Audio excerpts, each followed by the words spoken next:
আসসালামু আলাইকুম। আজ আপনাদের জানাবো ধান চাষের যে ধাপগুলো আছে এই ধাপগুলো সম্পর্কে।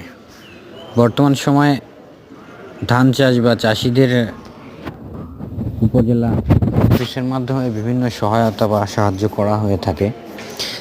তাদের বীজ, সার, কীটনাশক থেকে শুরু করে প্রান্তিক বা মাঠ পর্যায়ে কৃষকদের পাশে থেকে উপজেলা কৃষি অফিস সহযোগিতা করে থাকে। যারই ধারাবাহিকতায় ধান চাষের আমরা গতানুগতিক যে পদ্ধতি সেগুলোর ব্যতিক্রম কিছু লক্ষণ দেখতে পাচ্ছি।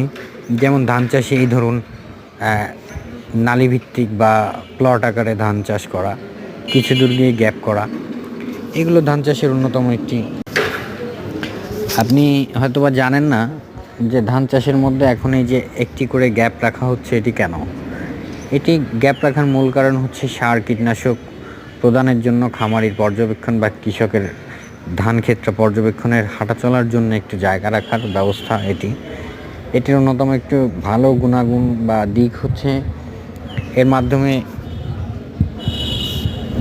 পোকামাকড়ের আক্রমণটা একটু কম হয়, যেহেতু বিভিন্ন একটা লম্বা এমন অর্গানিক ও ন্যাচারাল ভিডিওগুলো পেতে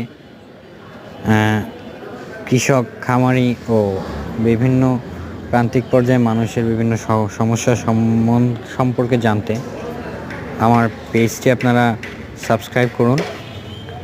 কিছু অর্গানিক ভিডিও আসছে আপনাদের জন্য, আপনারা